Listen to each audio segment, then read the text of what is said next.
তো hello guys, mister Rana businessman চ্যানেলে তোমাদের সবাইকে ওয়েলকাম জানাচ্ছি। আশা করি তোমরা সবাই অনেক ভালো আছো। তোমাদের সাপোর্টের জন্য আমিও সত্যি খুব ভালো আছি। তোমরা যে সাপোর্ট দেখাচ্ছ সবাইকে মন থেকে অনেক থ্যাঙ্কস জানাচ্ছি।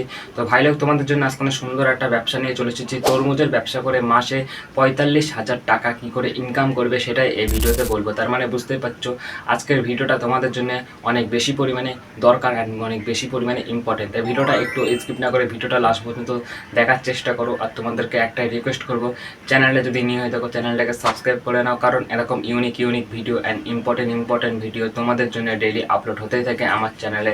তাই বেশি ভাবা চিন্তা না করে নিজের ছোটো ভাই ভেবে আর কি চ্যানেলটাকে তাড়াতাড়ি সাবস্ক্রাইব করে নিও। তো আমার সামনে একটা স্ক্রিপ্ট লেখা আছে, স্ক্রিপ্টটা দেখে দেখে তোমাদেরকে অপশানে সব কিছুই বুঝিয়ে দেবো যে তরমুজের ব্যবসা কোথায় দিলে ভালো চলবে, তরমুজের ব্যবসা করে দিনে ও মাসে কত টাকা ইনকাম হবে, তরমুজের ব্যবসাতে কী কী যন্ত্রপাতি আর কী কী জিনিস দরকার, ঠিক আছে, পুরো ডিটেলস নিয়ে আর কি আলোচনা করা হবে এই ভিডিওতে।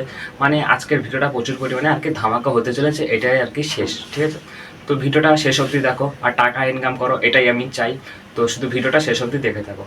তো আমার সামনে স্ক্রিপ্ট লেখা আছে, তোমাদেরকে বললাম, ঠিক আছে, স্ক্রিপ্টে যত কিছু লেখা থাকবে সব কিছু তোমাদেরকে অপশানে সব কিছুই বুঝিয়ে দেবো। তো 1 নম্বর অপশানে আছে আমাদের দোকানটা কোথায় দেবা, ঠিক আছে।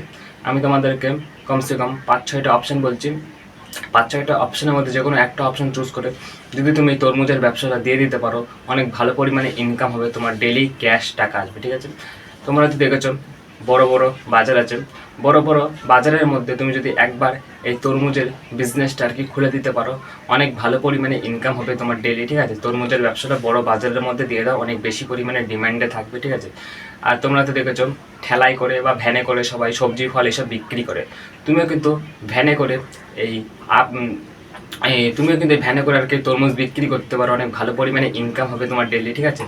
আর তুমি যদি ভাবছো একটা দোকান ভাড়া করে আর কি কোনো ব্যবসা চালু করবে, তাহলে তুমি দোকান ভাড়া করে আর কি তরমুজের বিজনেসটা চালু করো, সেটা অনেক পারফেক্টলি ভালো হয়, ঠিক আছে। আর তুমি যদি গ্রামে থাকো, তোমার গ্রামের আশেপাশে যদি কোনো বড় বাজার থাকে বা তোমার আশেপাশে যদি কোনো ছোটো বাজার থাকে, সেখানেও তুমি এই তরমুজের বিজনেসটা দিয়ে দাও, অনেক ভালো পরিমাণে ইনকাম হবে তোমার, ঠিক আছে। আর তোমরা তো দেখেছো বড় বড় রোড আছে, বড় বড় রোডের পাশে কিন্তু সবসময় আর কি লোকজন থাকে, যত বেশি লোকজন হবে তত বেশি কাস্টমার হবে তোমার দোকানে, সেটা কিন্তু স্বাভাবিক, তোমরা জানোই। এটা বড় বড় রোডের পাশে তুমি যদি তরমুজের বিজনেসটা একবার খুলে দিতে পারো, অনেক ভালো পরিমাণে ইনকাম হবে তোমার ডেলি, ঠিক আছে। আর তুমি যদি শহরে থাকো, তোমার শহরের আশেপাশে যদি কোনো বড় বাজার থাকে বা ছোটো বাজার থাকে বা কোনো নর্মালি একটা বাজার থাকে, তুমি সেখানে এই তরমুজের বিজনেসটা খুলে দাও, অনেক ভালো পরিমাণে ইনকাম হবে তোমার ডেলি, ঠিক আছে। বা তোমার শহরের আশেপাশে যদি কোনো ভালো একটা জায়গা থাকে, সেখানেও তুমি দিয়ে দিতে পারো এই তরমুজের বিজনেসটা, অনেক পারফেক্টলি আর কি ভালো হয় শহরের মধ্যে দিলে, বাজারের মধ্যে, ঠিক আছে। আর তোমরা তো দেখেছো বড় বড় স্টেশন আছে, যেমন শিয়ালদা, ব্যারাকপুর, এরকম বড় বড় স্টেশনের পাশে আর কি সবসময় লোকজন থাকে। তাই একটা বড় বড় স্টেশনের পাশে তুমি যদি তরমুজের বিজনেসটা একবার খুলে দিতে পারো, অনেক ভালো পরিমাণে ডেলি ক্যাশ টাকা আসবে আর ডেলি ইনকাম হবে, ঠিক আছে। তো তোমাদেরকে অনেকগুলো অপশান বললাম, যেটা তোমার সুবিধা মনে হচ্ছে, যেটা তোমার ভালো মনে হচ্ছে, সেটা চুজ করে দোকানটা যত তাড়াতাড়ি পারছো আর কি দিয়ে দাও, এটাই আমি চাই। তো যেখানেই দেবা এমন একটা জায়গায় দাও যেখানে আর কি চলবে দোকানটা, এমন একটা জায়গায় দিও না যেখানে আর কি দোকানটা চলবে না। তো নিজে একটু প্ল্যান লাগিয়ে ভালো জায়গায় দিয়ে দিও। আমি যে অপশানগুলো বললাম, এই অপশানগুলোর মধ্যে একটা অপশনও ইগনোর করার মতো না, সব কিছুই কিন্তু পুরো পারফেক্টলি ভালো, ঠিক আছে। তো যে কোনো একটা অপশান চুজ করে দোকানটা যত তাড়াতাড়ি পারছো দিয়ে দাও। তো 2 নম্বর অপশনে আছে আমাদের ব্যবসাটা করতে কী কী যন্ত্রপাতি লাগবে, ঠিক আছে। তো সেটাই তোমাদেরকে ক্লিয়ার করে বলবো এখন, ব্যবসা করতে কী কী যন্ত্রপাতি লাগবে তরমুজের ব্যবসাতে। তো 1 নম্বর আছে আমাদের ওজন মাপার মেশিন, যেটার অনেক বেশি পরিমাণে দরকার একটা ব্যবসায়ীতে, ঠিক আছে। ওজন মাপার মেশিনের কাজ হচ্ছে তুমি যে তরমুজগুলোকে খরিদ্দারকে বিক্রি করবে, ওজন মেপে তারপরে তো বিক্রি করবে, তার জন্য ওজন মাপার মেশিনটা অনেক বেশি পরিমাণে দরকার, ঠিক আছে। এবার দরকার তোমার ঝুড়ির কাজ হচ্ছে, ঝুড়ির উপরে কিন্তু তুমি এই তরমুজগুলো সাজিয়ে রাখবে, ঠিক আছে। এটা আর কি অনেক স্টাইল লাগে, এটা আর কি অনেক ইউনিক লাগে, ঠিক আছে, এটা আর কি বলার ছিল। প্লাস্টিক কিনে নাও, প্লাস্টিকের কাজ তোমাদেরকে ভালো করে একটু বলে দিচ্ছি। তুমি যে কাস্টমারকে আর কি এই তরমুজগুলো দেবে, একটা প্লাস্টিক বা কেডি প্যাকেটে করে তারপরে তো দেবে, তার জন্য প্লাস্টিকের বান্ডেল কিনে নাও সপ্তাহে সপ্তাহে বা মাসে মাসে, যেটা আর কি অনেক পারফেক্টলি ভালো হয়, ঠিক আছে। তবে ক্যালকুলেটার লাগবে, তোমরা জানো ক্যালকুলেটারের কাজ কি, অনেক তাড়াতাড়ি আর কি হিসেব করবে, সেটা আর কি অনেক কাজে লাগবে ক্যালকুলেটার। তারপর তোমার দরকার লাইট।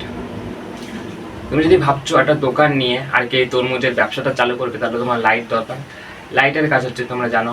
আর ফ্যান, যেটা আর কি গরমকালে অনেক হাওয়া দরকার, ঠিক আছে। তাই গরমকালের জন্য ফ্যানটা অনেক বেশি পরিমাণে দরকার। আর লাইট ফ্যান কিনতে হলে তোমার লাগবে তোমার কারেন্টের বোর্ড আর কারেন্টের তার, ঠিক আছে, পুরো ক্লিয়ার। তো একটা চেয়ার কিনে নাও আর কি নিজে বসার জন্য, ঠিক আছে। তারপরে ক্যাশ বক্স, যেটা আর কি টাকা রাখার জন্য অনেক কাজে লাগবে। তারপরে তোমার দরকার ব্যানার। তুমি যদি আর কি দোকান আর কি নিয়ে এই বিজনেসটা চালু করতে চাও, তাহলে তোমার ব্যানার দরকার। ব্যানারের কাজ আমি তোমাদেরকে বলে দিচ্ছি। আমার নাম যেমন রানা তরমুজের দোকান, এরকম তোমার নাম দিয়ে একটা ব্যানার টানিয়ে দাও তোমার দোকানের সামনে, অনেক ইউনিক লাগবে, অনেক সুন্দর লাগবে, ঠিক আছে। তো এবার একটা জিনিস বুঝে নাও, তরমুজের বিজনেসটা করছো, কিন্তু তরমুজ কোথা থেকে কিনে এনে তারপরে বিক্রি করবে, তোমাদের মনে হয় তখন সেটা প্রশ্ন আসছে, ঠিক আছে। সেটা তোমাদেরকে ক্লিয়ার করে বলে দিচ্ছি। আমি তোমাদেরকে 4টে অপশান বলবো, 4টে অপশানের মধ্যে যে কোনো একটা অপশানে তুমি আর কি চুজ করে নাও, তরমুজ কিনতে পারো। 1 নম্বর, ভোরবেলা কোনো বড় বাজারে চলে যাও 4টে থেকে 5টার মধ্যে, ওখান থেকে তুমি কম দামে তরমুজ কিনে এনে নিজের বিজনেসে বেশি দামে বিক্রি করতে পারো। 2 নম্বর, তোমরা তো দেখেছো অনেক কৃষক আছে যারা তরমুজের চাষ করে, তাদের কাছ থেকে তুমি কম দামে তরমুজ কিনে নেয় নিজের বিজনেসে বেশি দামে বিক্রি করতে পারো। আর 3 নম্বর, তোমরা তো দেখেছো বড় বড় কারখানা আছে, ওখান থেকে অন্য অন্য জায়গায় আর কি তরমুজ সাপ্লাই করা হয় বা অন্য অন্য ব্যবসায়ীদের বিক্রি করে। তো তাদের কাছ থেকে তুমি কম দামে তরমুজ কিনে নেয় নিজের বিজনেসে বেশি দামে বিক্রি করতে পারো। আর শেষ অপশান, তুমি নিজে তরমুজের চাষ করে নিজেই বিক্রি করতে পারো, ঠিক আছে। পুরো ক্লিয়ার। তো এবার একটা জিনিস বুঝে নাও, ব্যবসাটা করতে গেলে তোমার কত টাকা লাগবে। তুমি যদি ভাবছো ব্যবসাটা অনেক ছোটোভাবে চালু করবে, তাহলে তোমার লাগবে 10 থেকে 20 হাজার টাকা। আর তুমি যদি ভাবছো ব্যবসাটা আর কি মিডিয়াম খরচাতে চালু করবে, তাহলে তোমার লাগবে 30 থেকে 40 হাজার টাকা। আর তুমি যদি ভাবছো ব্যবসাটা আর কি অনেক বড়োভাবে চালু করবে তরমুজের, তাহলে তোমার লাগবে 50 থেকে 60 হাজার টাকা। পুরো ক্লিয়ার। তো এবার একটা জিনিস বুঝে নাও, ব্যবসাটা করতে কত টাকা লাগবে সেটা তো বললাম, এবার ব্যবসাটা করে কত টাকা ইনকাম হবে একদিনে ও মাসে, সেটা একটু বুঝে নাও। তুমি যদি ভাবছো এই বিজনেসটা অনেক ছোটোভাবে চালু করবে, তাহলে তোমার হার্ডলি একদিনে ইনকাম হয়ে যাবে 1000 টাকা। আর দিনে 1000 করে ইনকাম হলে মাসে ইনকাম হয়ে যাচ্ছে 30,000 টাকা। আর তুমি যদি ভাবছো বিজনেসটা কি মিডিয়ামভাবে চালু করবে, তাহলে তোমার একদিনে ইনকাম হয়ে যাবে 1500 টাকা। দিনে 1500 করে ইনকাম হলে মাসে ইনকাম হয়ে যাচ্ছে 45,000 টাকা। পুরো ক্লিয়ার। আর তুমি যদি ভাবছো বিজনেসটা আর কি অনেক বড়োভাবে চালু করবে, তাহলে তোমার একদিনে ইনকাম হয়ে যাবে 2000 টাকা হার্ডলি। আর দিনে 2000 করে ইনকাম হলে মাসে ইনকাম হয়ে যাচ্ছে 60,000 টাকা। পুরো ক্লিয়ার। এবার কিছু টিপস দিচ্ছি, জাস্ট শুনে নাও, ঠিক আছে। তো 1 নম্বর, দোকান সবসময় পরিষ্কার রাখবে, দোকান কখনো নোংরা রাখবে না, কারণ একটা নোংরা দোকানে কোনোদিনই আর কি লোকজন আসে না, তাই দোকানটা সবসময় পরিষ্কার পরিচ্ছন্নভাবে রাখো, ঠিক আছে। এটা আর কি অনেক সুন্দর লাগে। আর কখনো পচা জিনিস বিক্রি করবে না, ঠিক আছে। পচা তরমুজ বা খারাপ তরমুজ বিক্রি করবে না, সবসময় টাটকা ভালো তরমুজ বিক্রি করার চেষ্টা করবে। আর সকালে তাড়াতাড়ি দোকান খোলো, 4টে থেকে 5টার মধ্যে সকালে তাড়াতাড়ি দোকান খুলে দাও, এটা আর কি অনেক সুন্দর হয়। সব ব্যবসায়ীরাই এটাই আর কি ফলো করে, ঠিক আছে। আর কখনো ওজন কম দেবে না, আর কাস্টমারকে ঠকাবে না, সুন্দর করে দোকানে সব জিনিস সাজিয়ে রাখো, ঠিক আছে। এটা আর কি অনেক সুন্দর লাগে। তবে কাস্টমারের সাথে ভালো ব্যবহার করবে, যেন সেই কাস্টমারটা আবার তোমার দোকানে আসে, ঠিক আছে, এরকম ব্যবহার করবে। আর পচা জিনিস বিক্রি করবে না, দোকানে সবসময় খুচরো টাকা রাখবে, ঠিক আছে। তো আমার স্ক্রিপ্টে যত কিছু লেখা ছিল তোমাদের সব কিছু ভালো করে বুঝিয়ে দিলাম। তো আরও যদি কিছু বোঝানোর বাকি থাকে নিশ্চয়ই আমাকে কমেন্ট করে জানাবে। তো আজকের ভিডিওটা বেশি লং করবো না, ভিডিওটা এখানেই শেষ করবো। তো এই তরমুজের ব্যবসা ছাড়া অন্য কোনো ব্যবসা নিয়ে তোমাদের যদি কোনো সমস্যা থাকে নিশ্চয়ই আমাকে কমেন্ট করে জানাবে, আমি নিশ্চয়ই তোমাকে ফিক্স করার চেষ্টা করবো। তো আজকে ভিডিওটা বেশি লং করবো না, ভিডিওটা এখানেই শেষ করবো। তো সবাই ভালো থেকো, সুস্থ থেকো।